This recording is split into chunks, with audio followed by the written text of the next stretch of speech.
Hello and welcome to the Franchise Tag College Show, Week 7. I am your host, Andrew, joined by my co-host, Alex. Alex, we had a week off last week. We missed quite a bit, but we're going to go through some stuff. You've been doing a lot of writing and posting for Gridiron Scene. You put a lot of stuff out. We also missed the announcement to talk about college game in London as well. You excited for that? Yes, yeah, very much so. Obviously, we went to Dublin to watch the college game this year, which was loads of fun and it was really great atmosphere. I'm hoping we can get something similar in London with Arizona State and Kansas. Another Big 12 matchup. So you can see that the Big 12 are really pushing to be sort of like the global conference, like Brett Yormark, the commissioner, said he wants to take that brand global. So it looks like we're could get a few games overseas, but I think it should be it's a pretty decent matchup. Arizona State are a team that are up in it. They're ranked again this week. Kansas need a bit to do, but they're a good team with a good following as well. So yeah, I'm looking forward to it. Yeah, I think the Big 12's the right conference to travel as well, because as I've been saying for the last 2 years, it's one of the most exciting conferences in college football. There's a lot of really, really good teams. There's no I don't think there's any elite teams that are going to really push for the national championship every single year, but there's usually like a good solid 6 to 8 teams in there that are all good every single year. And I think that is a very exciting conference. Yeah, absolutely. Yeah, and it's one of those ones where you can't be quite sure who's going to come out on top. Mm. At the moment, there's a few teams pushing ahead. So like BYU and Texas Tech are sitting on top, undefeated at the moment. But like the Arizona States, the Iowa States, the anybody, I'm like not writing off Utah Utah. yet. Yeah. Yeah, yeah. So yeah, Well, it's still anyone's. we'll get into a couple of big topics. And the two big ones for me are, before the season started, the AP poll. A lot of people are saying, let's scrap the preseason AP polls like rankings, because, it's college football. A lot of the players go to the NFL. We don't really know whether the recruits are any good or like the cycles are good, but they put it out every year. We look at it, we think, yep, this must be a somewhat in the right direction if they put it out there. But the 1 and 2 teams are what we're going to talk about. Texas Longhorns were the number 1 seed. They are now unranked. They are now 3 and 2. They've got a conference loss already. They lost to Florida 29-21 last week with a big upset against the Florida team that has been very ugly football so far this season. So let's talk about Texas. There's a lot of chatter that it's all Arch Manning's fault. He's a bust, and that's why it's not working. What do you think? It's all on Arch, this, or do you think there's bigger issues here? I think it's not all on Arch. He is struggling in the big games. He's maybe not putting out the product that we thought we were going to see from him, but also around him, the rest of the team could be up in its game as well. Like ahead of the season, Texas were wanted as having an elite defense. I'm not sure that they've been playing at quite an elite level at the moment. Yeah, and that game against Florida was a real trap game. They came in and played the Gators, who've been struggling. Obviously, they got back their freshman receiver Dallas Wilson, who decided to explode in that game and completely go off and won it. But no, they couldn't. They couldn't contain him. I think all sides of the ball really needs to just take that step up. Because if you've got a quarterback who's struggling, a talented quarterback who is struggling, then he needs to be able to lean a bit maybe on the defense, on the running game and things like that just to help prop him up a bit until he gets back into that comfort zone, until things do start to click through him properly. But yeah, it's tough. They got not an easy running either. Yeah, well, when we saw him last year filling for Quinn Ewers when he was out injured, he looked really good. He looked quite electric. He looked like he'd throw the ball well. Was good out of the pocket. but I think one of the big things we're seeing here is the O-line is letting them down. I think the O-line's been absolutely terrible. They're allowing a hell of a lot of pressure on him.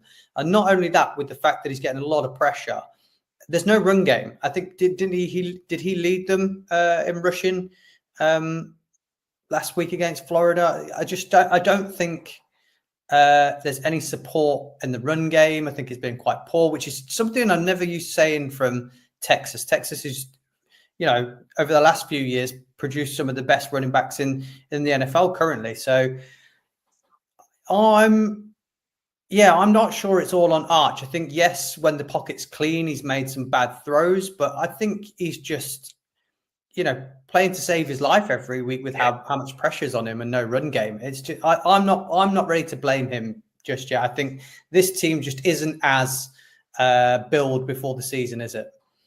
Absolutely not. No, you're right. Yeah, he did lead the team in rushing with 37 yards, which isn't very astonishing last week. But yeah, if he can't lean on the run to establish that run game, then he's going to find things difficult. Yeah, but no, they're not. They're not the Texas that we saw last year, that we saw in the playoffs, and there just seems to be a step below what we were expecting from the preseason. They've got three really, really tough games still to go in Oklahoma this week. They've got Georgia still to play, and they've also got Texas A&M in the last game of the season, which is not going to be easy for them at all. If this is the way they're going to play and they lose any more games, I think 3 losses kind of puts them out. I think if they lose this week, you're kind of saying, I'm not sure that maybe a win over Georgia, a win over Texas A&M might strengthen their bid for the committee. But with already 2 losses, it's going to be really tough for them to qualify for the playoffs. Do you see them missing out on the playoffs? I think, yes. I think that's a real chance. I mean, like the teams you mentioned, they got a Texas A&M to overcome. And then you've got the likes of Ole Miss and Alabama are right up there now because they've only got the single loss. And they're one of those teams, one of those brands that the playoff committee leans towards, as is Georgia. And Oklahoma as well. I think they've just got too many good teams ahead of them at the moment, and unless they really play lights out and win out the rest of the season, I think 3 losses might just be a bit too much for them to get a place. And with that being said, if they do miss out on the playoffs, do you think there's any chance whatsoever that Texas say Arch was the problem and we see him in the transfer portal at the end of this year? Do you know, I've not even thought of that. Because no, I don't know. I mean, I would have thought he'd like to stack it out. I think that very much depends on how the rest of the season goes. If we see improvement, if things do get better for him and he looks more confident and more settled, then no. But well, I mean, wilder things have happened. Just look at. I'll probably talk about Nico Lieva in a minute. When players choose to enter the portal for various reasons, whether that's money to get a better situation. Well, we saw Bo Nix struggle at Auburn, and then he moved to Oregon, and then look what happened to his career. He's in the NFL, doing well with the Broncos now. I mean, it's not out of the blue. We saw Joe Burrow go from Ohio to LSU and have success. We've seen Jalen Hurts have success, with Oklahoma. So it's not uncommon for people to be at big teams, be big recruits, and move on. Do you think there's any chance maybe Arch might want to move on, maybe go to an LSU or an Oregon or something like that, who are going to be in the quarterback market next season anyway? I mean, I don't know. Maybe not. It's not out of the realms of possibility because we've seen wilder things happen in college football. Excuse me. But yeah, Do you know, like I said, it's not something I'd actually really considered much, but now you put the idea out there, It's an maybe. interesting one. It'd be a really Yeah. interesting one come the end of the season. If they do have a miss out on the playoffs, if they do lose, what if they lose? Do you think there's any chance of them losing this week against Oklahoma? Do you think that I think they are the 1.5 point favourites in the game? Do you think there's any chance of a loss to Oklahoma this week? Because Matea's not playing, Yeah. or despite the fact. I don't know if it's been confirmed if he's not playing or not. There Well, was like have you inklings that heard the it might be story? a chance. No, So I heard there's a. basically, a bloke was in. No, I might get the restaurant wrong, so I'm not going to name the restaurant. But there's a bloke in a restaurant sat with Matia, and he had a conversation with him. Apparently, he said that he was going to be back for this game. Yeah. So there's a rumor, but whether that's actually how what is it? How many is it? 17 days post surgery that he is now, or something Yeah. like that. Something, So yeah. I don't think he'll be ready for this game, and if he is, it'd be very risky of them to start him. So I wouldn't have thought he was going to play. So that if he is, Probably I'm not. saying Oklahoma win the game. Yeah. Oh yeah. I know because he's been playing very well. He might play and just throw with his other hand. That's all. But yeah. I mean, even with I've forgotten who the backup is, who should be Played playing. last year in this game, didn't he? The backup. Yeah. Yeah. But I wouldn't rule them out because they Oklahoma have proved that they're a tough team this season. Um, and yeah, I would not rule them out, even if they are slight underdogs in this game. But you never know. It's one of those big rivalry games, Red River rivalry. So Hmm. crazy things happen in these sorts of games. Michael Hawkins is the backup. That's it. Yeah. I don't think. I think when they met last year, I don't think he had a good game against Texas either. So that could be interesting. He might have that in the back of his mind. On to the next team, another team. They were the number 2 seed going in on the AP poll prior to the season. That is Penn State. Penn State now 3-2. We've always said that James Franklin has struggled to beat the top teams. We've always said that, he comfortably puts away all of the teams he should beat. Every team they're the favourites in, they always win. And then when they come up against a top 5 team, they just can't quite get over the hurdle, which is what we saw the week prior. But then they go and lose to an 0-4 UCLA Bruins team that have looked terrible all year with Nico Elimayava. And they go and lose 42-37. Something that's not in their blueprint of losing these games. Nico looked like an absolute 5-star recruit that we thought he might be at Tennessee. So that might have something to do with it. But what's your thoughts on this Penn State organization? They struggle in the big games. They don't in these little games. And now we're seeing them struggle in a little game. Yeah. I mean, yes, they lost to Oregon the week before. And again, that's an understandable sort of loss. Oregon are one of the top teams at the moment who are playing with sort of like an elite offense. So that was an understandable loss, and you'd think it was like a bit of a fire under them, and they'd have UCLA as a get right game. This winless team, this team that haven't coming into the game hadn't led for a single second of the season so far. Yeah, and they just crumbled. I don't know whether it's part of the culture of the team, the mindset, the you almost get the feeling, even though I think Joanna was interviewed afterwards and was asked about what their playoff chances are they giving up on that? And he was like, what do you think? No, but maybe there is a bit of that creeping in. So I don't know, and I don't know how James Franklin motivates them, but he's on a bit of a hot seat at the moment. Mm. Um, That was going to be my next question to you. James Franklin was a big topic. If this is, like I said at the start, they struggle with these games. Do they need? I think he's a good coach, and I've always said he's a great coach. But do they need someone new, someone different, a bit of a change to push this college forward? It's one of those really difficult ones because obviously he took them to the brink of the national championship game last year. so he can steer a team to the playoffs and almost to the top. But I don't know. Sometimes it does take a bit of a change up of things. Maybe his ways are just a bit too stale now, and there's not the buy-in that there was. But I don't know.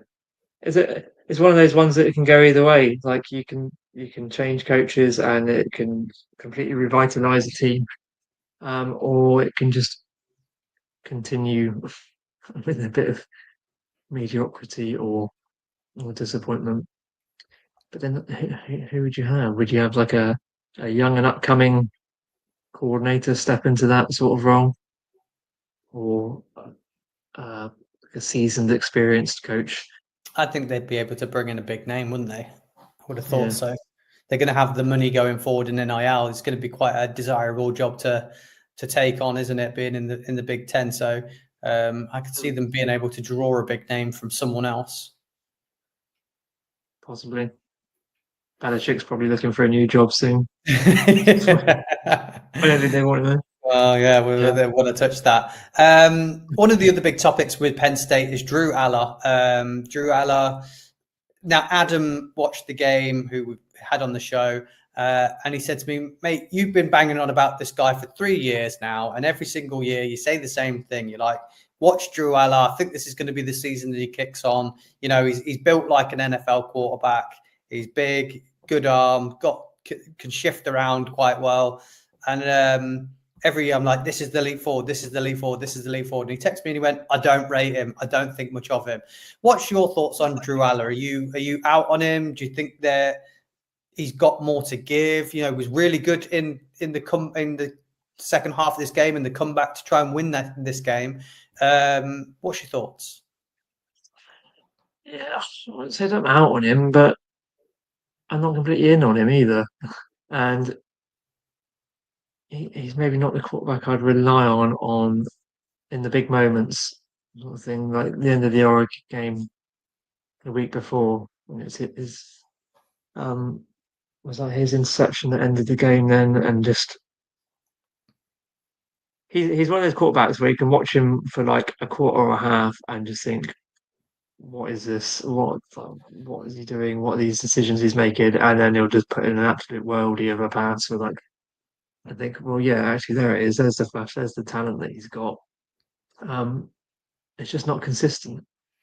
Is it And not consistent because every year I also say with Penn State, they've got no weapons. Yes, they're good at running back, but I thought their wide receiver core was going to be better this year. It's been awful again. I don't think they can't separate. They can't, they're not getting open. I don't think there's much help for him at wide receiver. Do you think if he was on a team like Ohio State, we might be saying Heisman Trophy winner with this guy? Possibly, yeah. I mean, he's missing like his big weapons this year, like Tyler Warren, who's gone to the NFL, was his like go-to. Safety blanket, wasn't it? Yeah. Exactly, yeah. No, they don't have great receivers, and the running game as well isn't necessarily being utilised properly with and they've got two stud running backs. Yeah, they brought a lot of people back. But then they were dialing up runs for Anna as well, and it's like, just give it to running backs, establish that run, and let him work on the passing game. But I don't know. Again, maybe that just comes down to coaching as well, and coaching decisions and game planning. But well, I wouldn't be surprised if by the end of the year, when it comes to draft talk, there's a strong possibility people are talking about it being the number one pick in the draft. I think he's got all the attributes for someone to want. So if he can end the season well, I think there might be chatter because Nussmeier's not been as good as what we thought. Kay Klubnik's not been as good as what we thought. Arch is definitely not going into the draft. Carson Beck had the down year last year. Lots of the guys that we thought were going to be great, Mateer's injured, have not really materialized. So there is a chance. He's 40-1, by the way, as well, to be the first pick. So, keep an eye on that one because I think he's got all the traits to be a good player. I think the NFL might like him. Do you think, before we move on to this week's games, do you think they qualify for the playoffs? They've still got Ohio State to play. They've still got Iowa to play. They've still got Indiana to play. And then outside of that, I think they should be okay for winning all the games. Saying that, they lost to UCLA. But do you think there's a possibility they could make the playoffs? Or do you think with a loss to Ohio, the 3 losses again is out? I think they're definitely on the bubble, very much so on the bubble. I mean, yeah. Well, you're going to have Ohio State, Oregon, probably the championship game. Then Indiana, obviously playing great again. I mean, they're already at 0-2 in conference play. Mm-hmm. Against a very good Oregon team and a very bad UCLA team, and if they win out, then yes, I think there's a chance. Well, yeah, if they win out and only lose, they've only got 2 losses and a win against the number 1 seed and the 7th seed. Then yeah, I think they do make it through. They do, but they're not going to, are they? Because they're not going to be Ohio State. Yeah. I It'd be think interesting to see how they get on against Iowa. That will be the test for them, because they're a kind of middling team, aren't they? They've got strong defense. Yeah. We've seen them beat some teams, and they're never easy to put points up against. So that would be the interesting one to watch them against before they go into the Ohio State game. So that will be the measure of where they're at, I think. Yeah. Well, I've said Ohio State quite a few times already, so we may as well move on to their game for this week. Ohio State, the number 1 seed, will be going to Champaign, Illinois, to take on Illinois, the number 17 seed. Ohio State, now the number 1 seed. Do you think they're in the right place? Do you think they are the number 1 seed, or do you think that Oregon and Miami were done dirty and they should be in the number 1 spot? Well, we haven't seen anything to suggest that they're not the top team at the moment. I mean, they went in and did a very good job in Washington. But Miami and Oregon are definitely knocking on the door. They're both looking really strong, especially offensively. I mean, we're having the Carson Beck renaissance in Miami. He's flourishing behind a really strong offensive line there. And they're just flying. And so is Oregon as well. Dante Moore has been very good. Until one of them plays it, I don't know. Can't remember if any of them are scheduled to play each other in those top 3 teams. But no, unless they slip up, and then they could remain on top, I think, for the duration of the season. They've got 2 more seeded games. Well, unless Penn State have moved back into the rankings, they've got Illinois, Penn State, and Michigan that will be the games of any challenge. Wisconsin, Purdue, UCLA, and Rutgers. So I think Ohio State have a good chance of winning out for the season, being unbeaten. Do you think don't forget they end the season at Michigan again, and we know what happens when they play Michigan? Yeah. Well, I don't want to talk about that. Hopefully we can beat them. Do you think there is enough people talking about Julian Sayin? He's a 5-star recruit. All these guys, loads of people are getting hyped. The guy leads the college football in completion percentage. I think he's above 80% completion percentage. He's only had 2 picks so far this year. He looks really good. He gets more confident as the games go on. They're asking him to do a bit more as the games go on. I don't think there's enough people talking about him. And if they win out and he gets better each year, why is he not being spoken about in the Heisman chat? I think his odds, I think he's well over 20-1 to even, like, he's not even in the top 10 of the players. I don't think. I think Jeremiah Smith's even above him, so which is understandable. Yeah. But do you think there's enough people talking about Julian Sayin? No, there's probably not enough people saying about Sayin. Mm-hmm.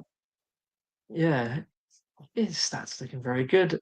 Yeah, you're right. It's 80.2% completion. So that's exceptionally consistent. Exceptionally good. Exceptionally, yeah. But I don't know. Maybe he's just not quite as he's consistent, but not quite as flashy as some of the other players. I don't know.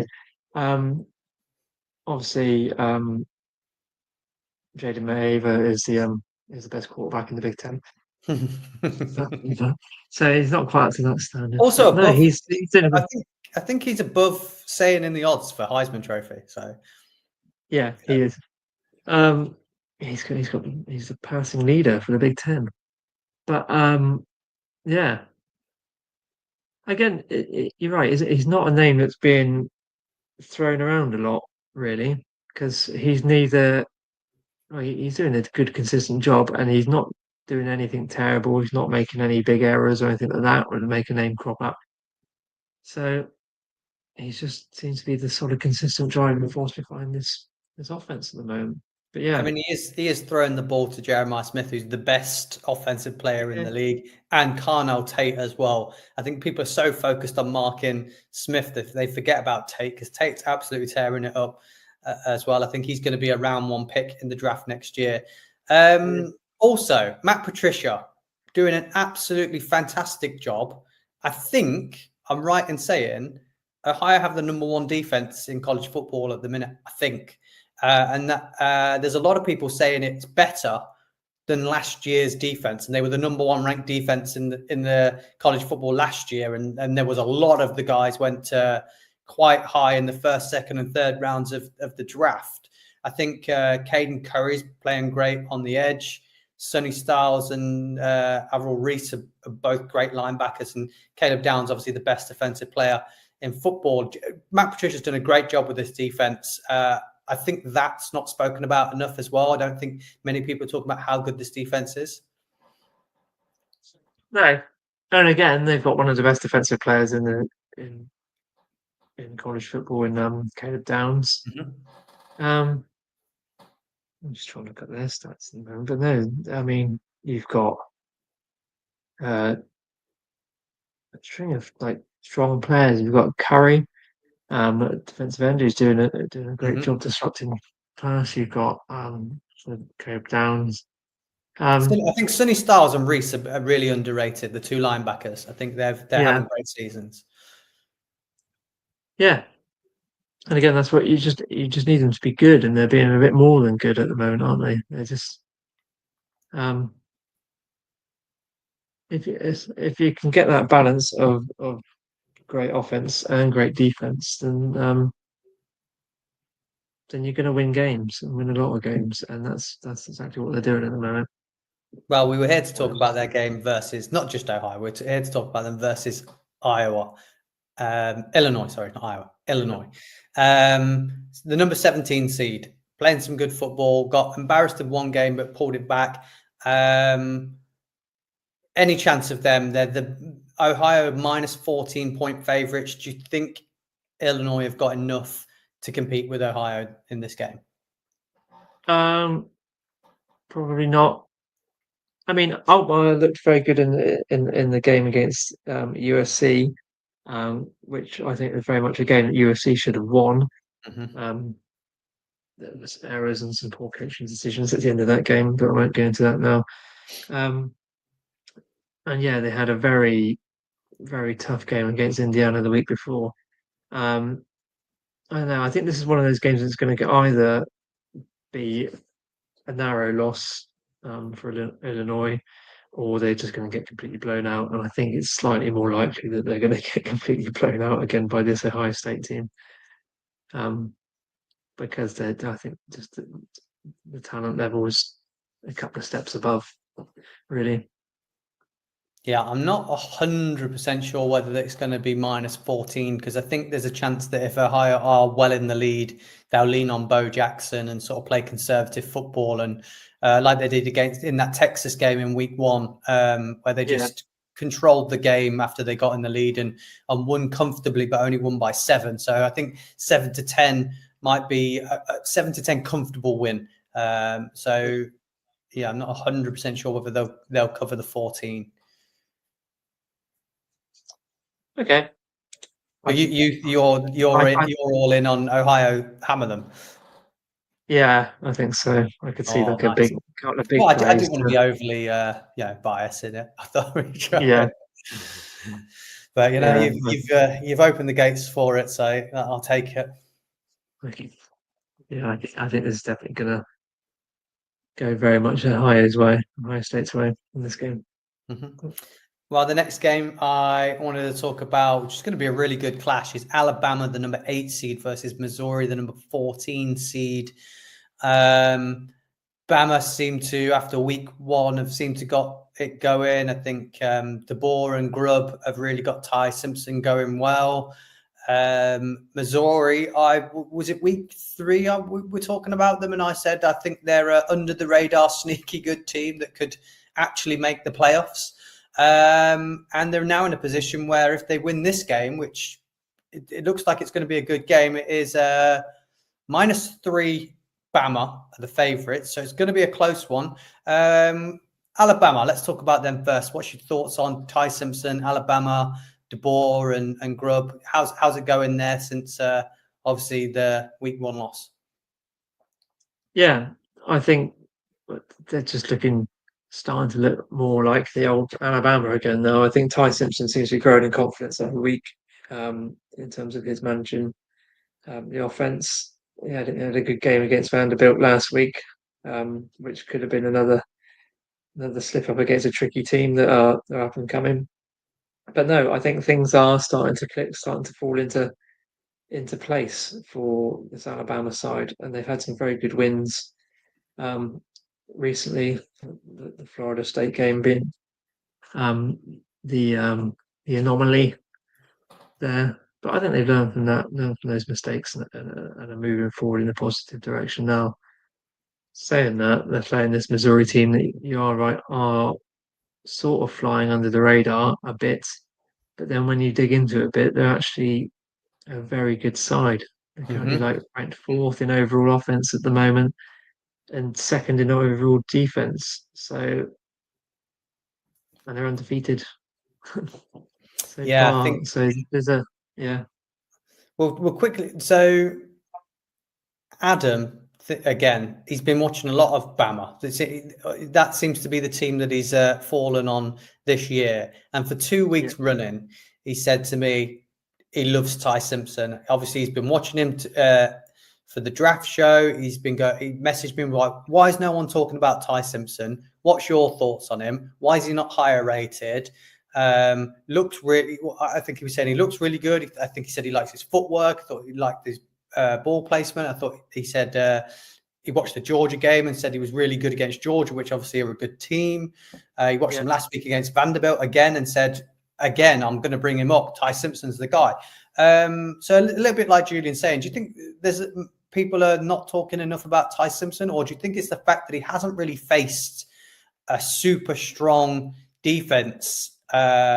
Missouri is going to be, for me, his first big test. I don't think that Georgia defense is as good as what it's been in previous years. I think this Missouri defense will really test him. Do you think if he does well in this game and looks good in this game, it's going to propel him and people are going to be talking about him for the draft in the upcoming off season? Yeah, I mean, if they win and he plays well in that win, I think that this could be a conversation starter. And yeah, because this Missouri team are creeping up the rankings. Um, and yeah, I think this will be probably the toughest test for him so far this season. I mean, he's got to play the likes of Tennessee and Oklahoma after this game, but He's got a yeah, really hard stretch: Missouri, Tennessee, South yeah, Carolina, LSU, Oklahoma. So they've got a tough stretch. absolutely. And none of this.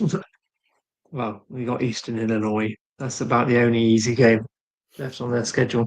And when we say easy game, there's always chance to slip up. But yeah, I think that this could be a real proving ground for him against this really highly rated defense that have played tough in the games that they've played so far. Um,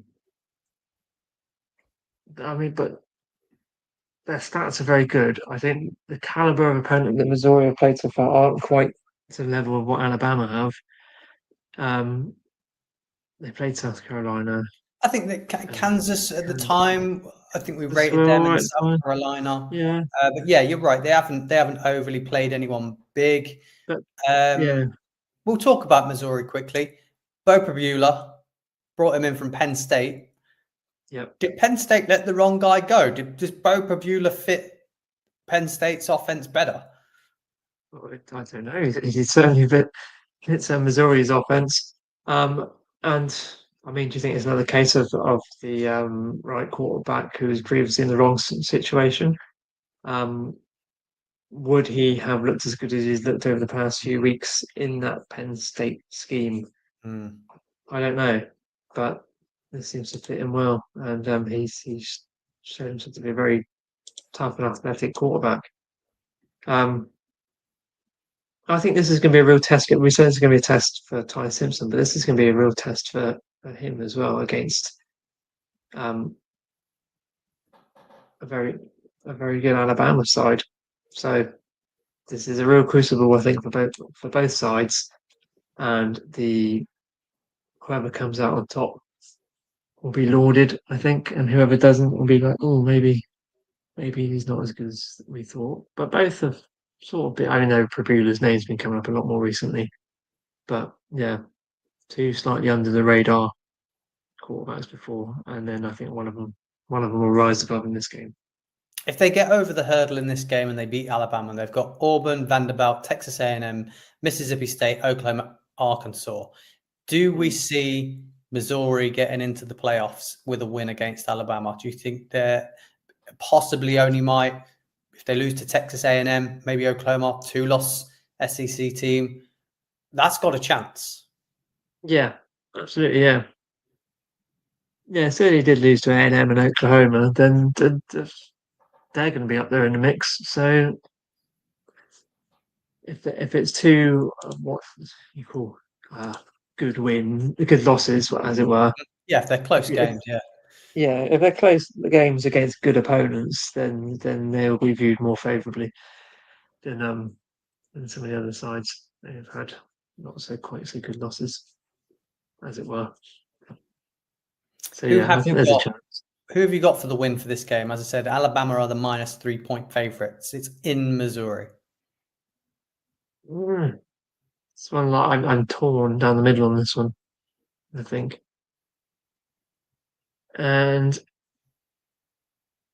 I would. I'm going to go with Missouri. I think they can carry on that consistency that they've had so far against lesser opponents, but still, and Prabula's look great. Um, yeah, I'll go with the Tigers. Yeah, I am as well. I thought I was going to be the only one on this saying Missouri, but I think Missouri have got what it takes to win this game. I think Alabama's defense hasn't been as strong as I'd like it to be. I think the run defense has been a bit disappointing. So I think that Missouri can have, if they can get the pressure on Simpson, like I know they have been all year, I think they could get the win in this one. So I like Missouri in this game. The underdogs coming up. So I'd take the +3, especially on Missouri in this one, just in case it does come down to a field goal. That wouldn't be a bad Okay. bet to have. Yeah. The last game we're going to talk about, big game in the Big Ten. It is Indiana versus Oregon. Why did I not put their rankings down on my sheet? That's 7-3. 7 versus Indiana 3. 7. There we go. Two quarterbacks that everyone seems to be talking about at the minute. Dante Moore at Oregon, currently the Heisman favorite, playing some great ball. Lots of people saying that he could be the number one pick quarterback off the board in the draft upcoming. And then Mendoza also. I think Mendoza is actually one of the favorites to be the first quarterback off the board in the draft. Not quite as high in the Heisman rankings, but Who have you got in this game? Oregon are the 7.5-point favorites in this one. Is there which way do you lie in this? Because both teams are playing great at the minute. Both teams are playing great at the moment. They're both 5-0.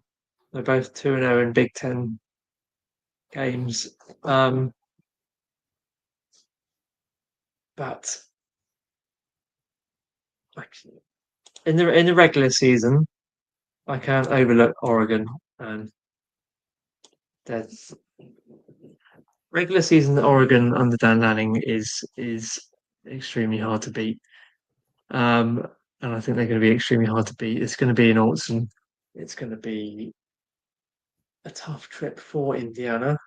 But I think they're going to give them a good run. But yeah, I can't look past Oregon, I don't think.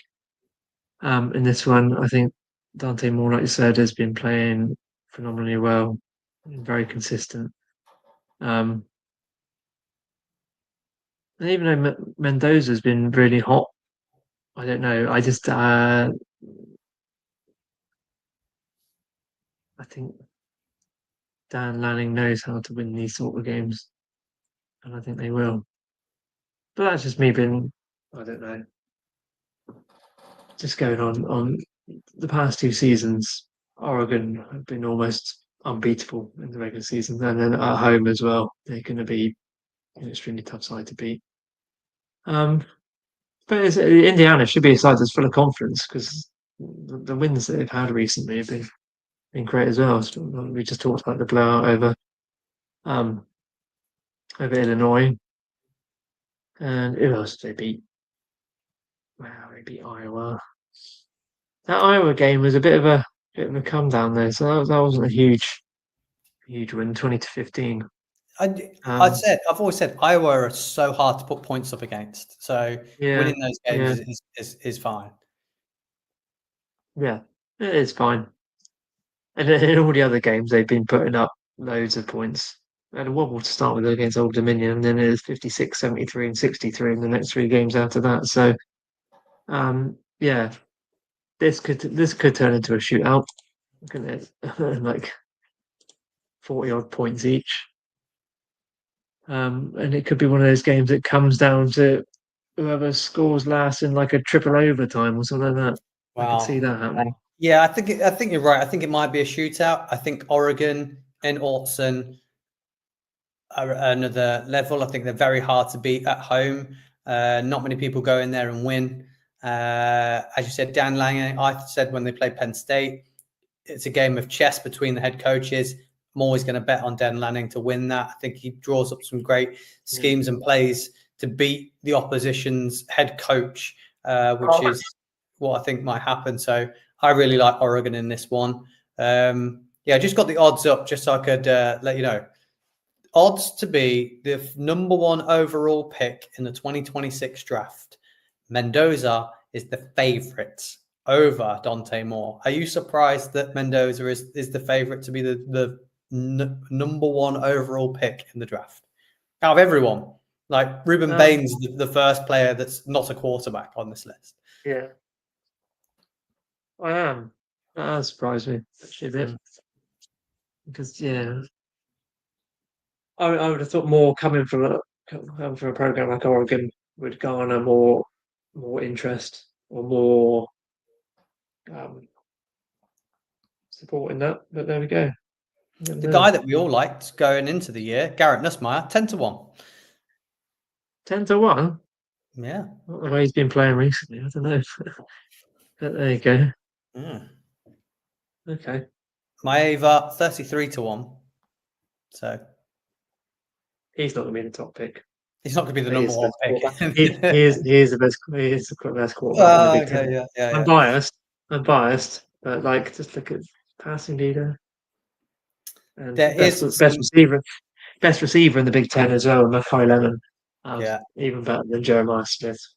I'm not sure about that. I think I'm not sure about that. He's have to turn you off, maybe mute you. There's some honourable mention games this week. After I said at the start of the show, it's a good slate this week. Just going to get your quick take on these because there's quite a few of them. First one, Yeah. we've already spoke about them. Oklahoma versus Texas.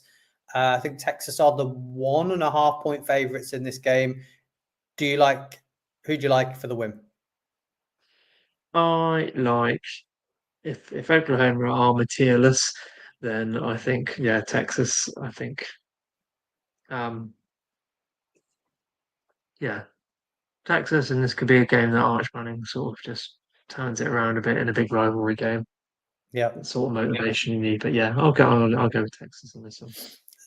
The hit and miss Florida Gators versus Texas A&M. Oh, A&M. A&M on that Well, one, I like think. I said, it depends which Florida team turn up. It depends I which know. Lagway turns up. Does 5-star Lagway turn up, or does the Gators team that we've seen in previous weeks turn up? It's an odd one. Where is it? Is it at It's at College Texas Station? A&M. Yeah. Oh, yeah. A&M then. Georgia at Auburn. Should be Georgia, but Auburn are still a bit of a frisky team. I mean, they had a close game against Oklahoma recently. They felt very aggrieved by that tricksy play that they not conceded a touchdown on. But no, Georgia. I'd go South on that one. Carolina at LSU. Both teams have been quite disappointing from early Two preseason, early highly season expectations. rated quarterbacks. Yeah, Sellers and Nussmeier. Sellers has been injured. Yeah, yeah, it's probably LSU then. I like LSU at home in that one. Arizona State at Utah. Ooh, no, this is what I was looking at. This is quite a big Utah game in terms of unranked. Big 12. So Yeah, they are ranked, but I don't think they're far off it. But Arizona State have had their wobbles this season, like against Texas A&M. But no, I would lean slightly towards the Sun Devils in this one. I'm going Utah in that one. I think Utah get the win. I like Utah for the Big 12 actually. So I said at the start of the year, and I'm going to stick with it. And then the last one, I've left it till last. Michigan at USC. See USC all day. Any chance It's of in the Coliseum. take off the USC Trojans hat, put on the podcast hat? Any chance Michigan win this? Oh, there's definitely a chance. See what happened last year when USC looked good in that game at Michigan, and then they got absolutely run over by Mullins. And who have we got? Is blinking Justice Haynes. Just saying, yeah, could end up doing a very similar thing.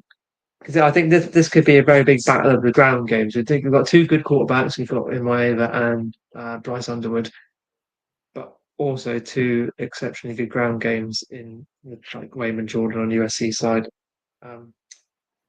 Justice Haynes on Michigan side, and it's whoever I think does a better job at containing that might have the edge in this game. It's going to be a tough one. I think it's going to be a real tough one, and one that could go either way.